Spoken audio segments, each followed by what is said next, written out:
Alright, so this is a piece that I got on eBay. This is actually a keyless tuner. So I actually thought that this was the tail piece, but this is actually it's meant to be the top piece. And so this actually replaces the piece that would normally have the tuning pegs on it. And I guess the way it's supposed to work is that the strings are supposed to come across these rollers here, and they're supposed to go through that little notch and attach directly to these screws. Not exactly sure how to attach them well, because I guess you'd have to wrap the wire around that screw and then tighten it. I don't really like that, but I guess that's the way they designed this thing. So anyway, I bought this not because not because I wanted a keyless tuner head, but because I wanted the rollers and the ability to bend the strings. So I'm going to use these arms here to bend the strings on the tail piece.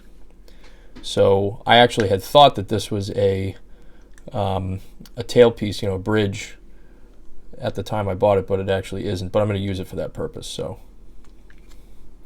that's that one.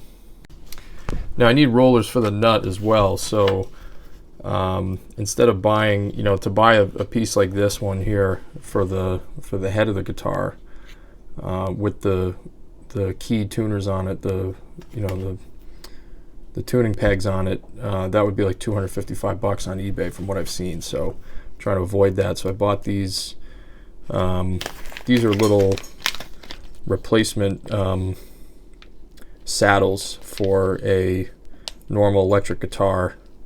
So the idea is that I can take these and this is, you can see what that looks like.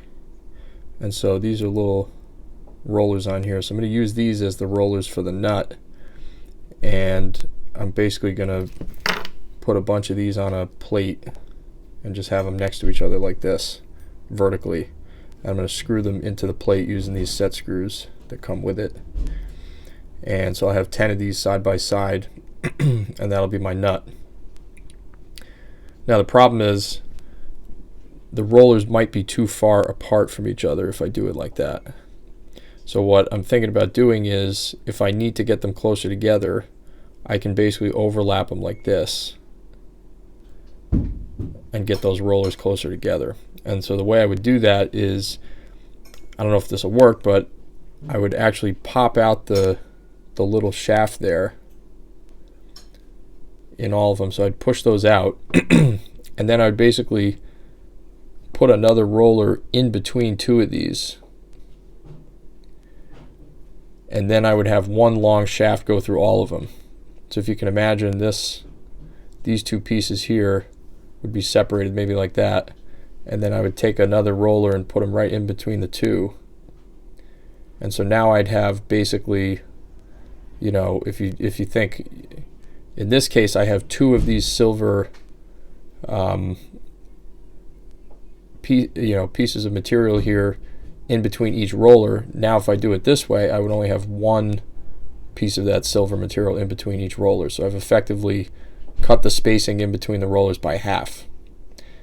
And so hopefully if I mount them all to a stiff piece of material in that configuration, then I would be able to put one shaft through all of them and they'd still roll freely and have half the spacing. So if I need to, I'll do that. And I looked at some guidelines online for what the spacing should be between the strings on the nut side, and I think if I overlap them like I described, that's going to be closer to what the recommended spacing is than if I put them side by side like this. So that's what I'm doing for that. And then for the tuning pegs, so I bought these cheap tuning pegs on Amazon. There's tons of these out there. You can get these anywhere. And basically,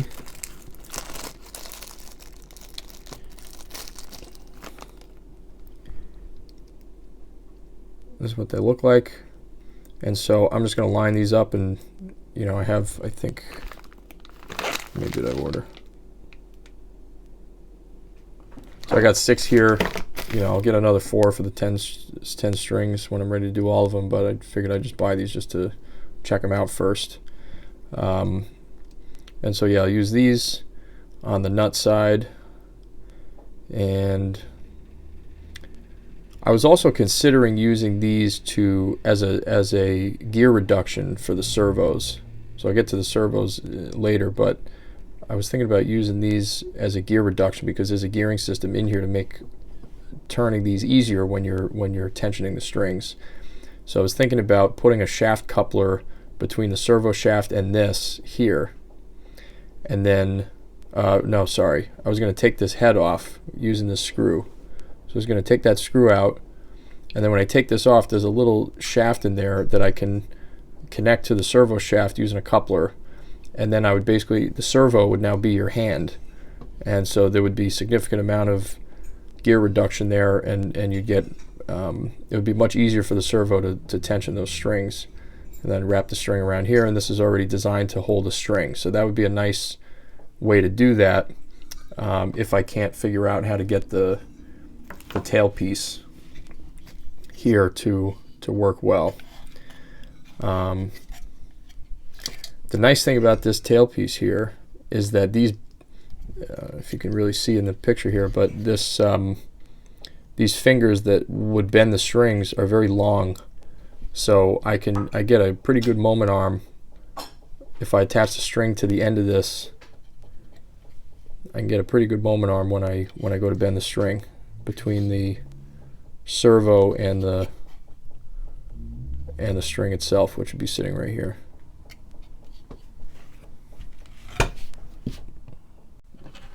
And then I have the servos. So these I bought on Amazon. These are a knockoff of the Tower Pro MG996R. So this is supposed to be a very, very high torque servo for its size, and it's also got metal gearing, so you don't have to worry as much about the gears in here getting stripped if you're using it with high torque. And I need pretty high torque, believe it or not, for this, because the strings on a guitar, when they're tensioned, can actually have a lot of tension on them, potentially up to like 150 pounds or so. So I did some quick calculations to try and figure that out, and I'll show those later.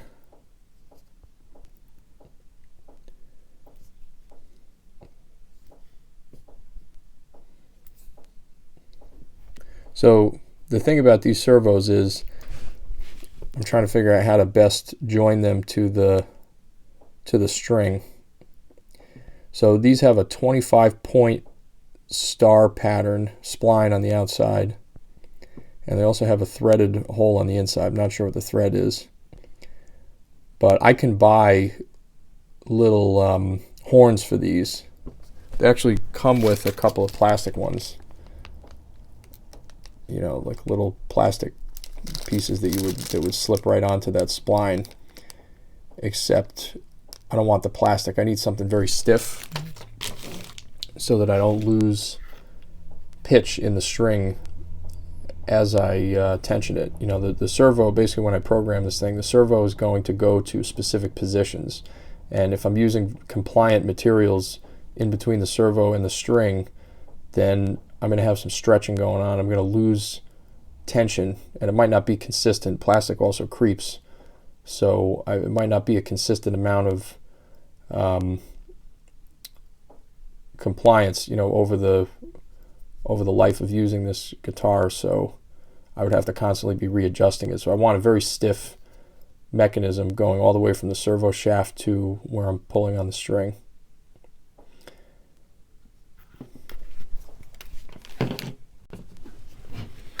Then I got some springs. So these are huge. I just kind of, you know, for cheap off-the-shelf springs on Amazon, there's not really a lot of information about the technical details of the spring in terms of the geometry of the coil, of the wire, the number of turns, you know, the spring rate, all that kind of stuff. Usually it just gives you like a rough estimate of how many pounds it can handle. So that doesn't really help me with my tension calculations on the strings. Basically what I'm trying to do with these springs is use them as a counterweight to the tension of the string itself. So when I have the string coming in here, the servo is going to be here. So I'm going to have a string coming in. Basically the servo is going to then, is going to be pulling on the string, but then I want the spring to be pulling on the servo from the other side, so that basically at the normal tuning there's zero tension force on the servo, or there's zero torque on the servo. So the string would be under its normal amount of tension at the normal tuning, but the torque would have, the servo would have zero torque. And so this is to prevent the servo from being under a large amount of load at all times. It would just only have to exert torque when it's either pulling the string tighter or loosening it a little bit. So when it pulls tighter, it'll be pulling on the string, and when it lets the string looser, it'll actually be pulling on the spring. And so the idea is that this should reduce the total amount of torque required from the servo, and put it well within the servo's capabilities. Then obviously I got a set of strings. So this is a set of Ernie Ball pedal steel guitar strings, 10 strings in here, and this is pretty useful information on the back. I've been using this is actually this is the diameter of each string in mils, and mils being thousandths of an inch. So this is actually 13 thousandths of an inch, 15 thousandths of an inch. So that's 0.013 inches. And so I've been using this in my string tension calculations. And also the pitches here, I looked up the wavelengths and frequencies of different pitches based on A440 tuning, and so I'm using that to calculate how much additional force for each string I need to pull with to get it to go up a half step or up a whole step, and then also down a half step, down a whole step. So this is pretty useful information here. Then I also got this sustain pedal. So this is just a cheap sustain pedal on Amazon. This is used for pianos, and it's basically just a pedal with a 1/4-inch phono adapter here. And so what I'm going to do with this is turn it into a pedal position sensor. And so I'm going to open it up, and I'm going to reference some guides I've been using. There are a couple people who have done things like this on the internet, either on YouTube or other places, and so I've been pulling inspiration from them. And one guy in particular used one of these, and he put a magnet. I bought a linear Hall effect sensor chip, and he just put a neodymium magnet on the inside of this and created a very simple rotary position sensor. And so when he pushes this down, he gets a linear signal that's proportional to the amount that he depressed the pedal. And so that's how he's able to control the amount that the servo is pulling on the string at any given time.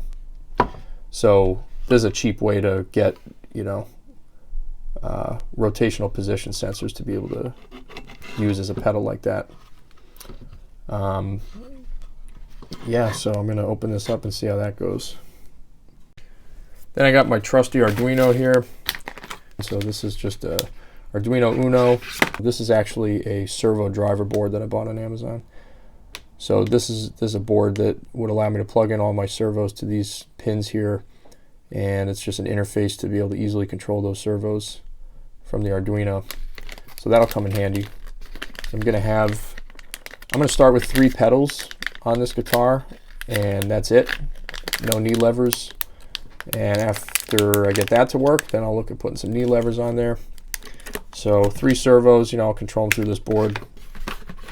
Got my breadboards here. So yeah, that's what I'll be using. All right, so here's the basic outline of what this is going to look like. I have this piece of wood laying around. This is a nice finished, just pretty narrow piece of wood here. It looks like about 1 inch by 3/4.